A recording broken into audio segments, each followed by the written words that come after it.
Hello there, Derek Clayton here.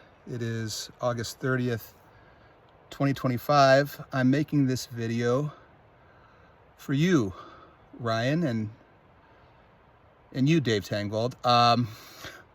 There are so many things running through my mind right now. I am at the cabin on Mount Hood.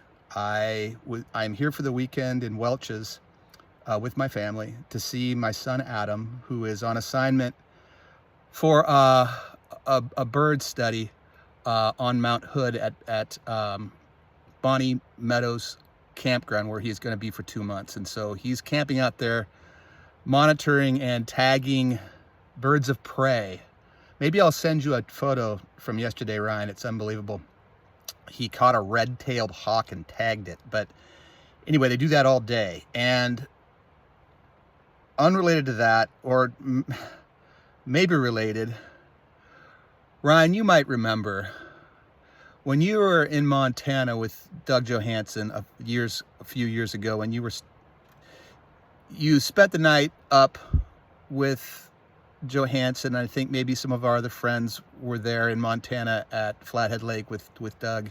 I was not there, but you were telling stories about Mike and how much you missed your brother, and you did that the whole night. And then the next morning I called you because I had had a dream about Mike. I didn't know you guys had had those discussions about Mike. I had no idea. All I know is that I had a very clear dream about Mike where I saw him. I was at a party. We were all of us were there. I had the sense that all our college friends were there. It was that kind of party.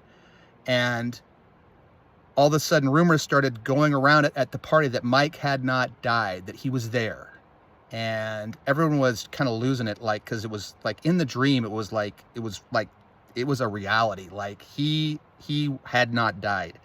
He was there. And then word was that he was gonna arrive somehow. And and he walked up to me, and he had already greeted other people, and I stood in front of him and I saw him so clearly, and I can't remember what he said to me, but all I know is that I could see all his features clearly, and I just close up, and we looked at each other, and he said some things, but it was more just the clarity of him. And I always felt like he was there.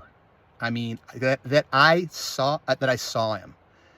It was one of the more vivid dreams I've ever had. And so I sent you a text message about that, and that was years ago. Well, recently I had another dream about Mike. And it doesn't happen very often. And it was just a week ago. And it was another one like that. This time I don't remember the context, but all I know is that I saw him. I saw him in my dream. And here I am now up at Mount Hood, and I'm loaded to go on a mountain bike ride. That's what my plan is. And I had no plan to come here. And I'm on my way up to Gunsight Butte Trail. And I saw the sign that said Road 31, and for some reason I just pulled in. I just pulled over, and I could barely even, it's been so long since I've been here, I could barely even find the place. And as soon as I found it, and as soon as I walked down the road, just a flood of memories came to me. I mean, I stood there looking how beautiful this place is. And how big that house is, and just how amazing it is. And I was walking along the trail a little bit. I went down towards the log, and I came back, and I'm just looking around, and my heart started beating really hard. And I almost felt, I was looking at the picnic tables, and I remember Mike built those picnic tables. We were there the day that he built them, and he used the router and these huge, these 12 by 4s or whatever they are, and they're still there. And I was just thinking about Mike, and I was like, I remember the time that Mike told me. We were sitting by the river. I think it was just he and I, late at night. And it was, matter of fact, it was that day, it was that weekend he had built the picnic tables. And we were having beers and stuff and just sitting there talking. And he said, Clayton, he goes, if I ever pass, just remember, underneath, I couldn't remember if he had said the second step or the third step, on the steps down towards the river, he said, there's a time capsule buried underneath the step over there. And that's all he said. And then we started talking about something else. Well, I always remembered that. I don't know why. I just remember things like that. And so I'm walking around down there and I'm thinking about how he said that. And I was thinking, gosh, you know, those steps probably aren't even there yet. They're probably washed out by the river, but they're still there. So I took a step down one of them, these stone step slabs, and took another, and I'm like, gosh, you know, that time capsule is supposed to be here. Maybe I should come back one of these times and dig it up. And I step on the third one, and it tilted. It went, it just rocked back and forth. And I'm looking at my feet, and this thing's rocking back and forth. And so now I have to show you this. So here I go. So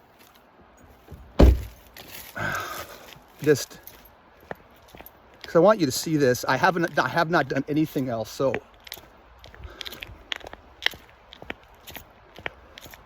I haven't done anything else to it. You understand? I mean, even now, my heart is just beating so hard. With just memories, it's just so, all of this, I just feel like this was destined to happen. What is happening right now was destined to happen. I can't help but think that. And me dreaming about him, and there's no one here. It's like, it's Labor Day weekend, and no one's here. They call it Meadowbrook now. That's a bad name. We could have thought of something better. This is interesting stuff. Oh my God, I just cannot believe this. You gotta see this. Hopefully I'm doing a good job of filming. Oh my God. You just would not believe this. Just what happened. It's just so interesting. Okay, so so I sat right here with Mike. When was this? This is 30 years ago. 30? More than 30 years ago. I sat here and he told me that the time capsule is underneath the steps. And so let me switch this around. Let me switch this around here. I don't know if I can. I'll just keep filming. Try to. So here are the steps. And I came down here. This one right here.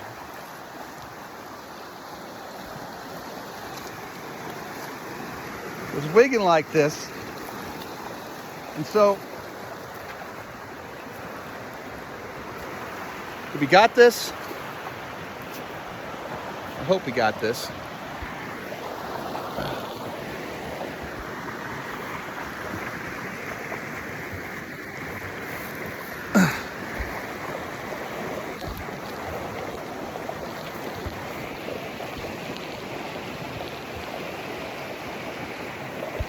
Got it?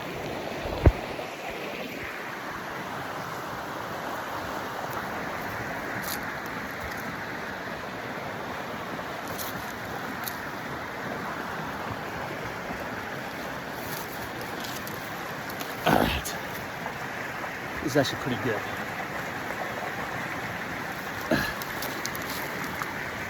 This is what I found when I've lifted this thing. See that plastic? You see that, Tang? See that? It was rocking back and forth. Oh, this is perfect. It's staying up.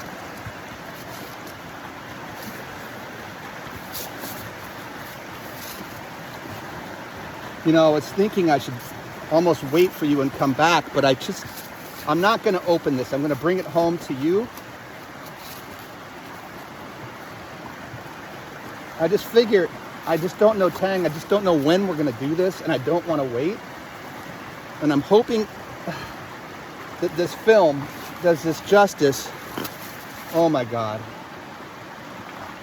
It's going to be a Mang time capsule. I wonder... Okay. You know, this thing could be soaked in water. This could be ruined. This is as far as I'm going to take it. There's stuff in there.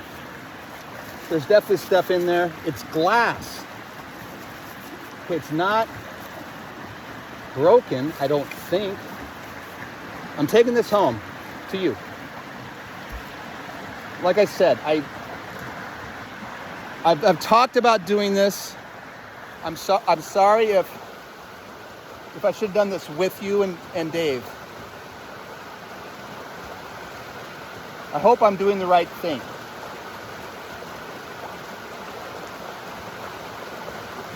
The only thing I can think of is that I really feel like I was meant to be here to get this, and if I don't do it now, we're never going to have it. That's how I feel about it, and I hope you guys feel like I'm doing the right thing.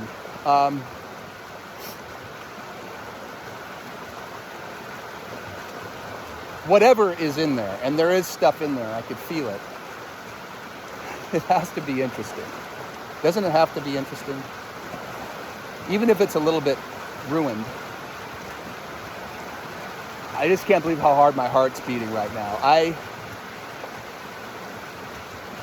All right, I'm going to bring this thing home to you, Ryan. I'm sorry I haven't seen you in a while. I don't really know why that is. I loved your brother. I really did. I really... Mang was an awesome person. He really was. I don't think about him as much as maybe I should. God, I can't. All right, this is so interesting.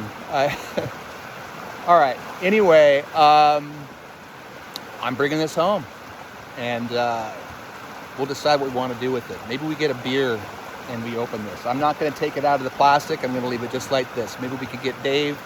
Maybe we could meet at the Goose Hollow and look inside. All right. I will talk to you later on. Bye now.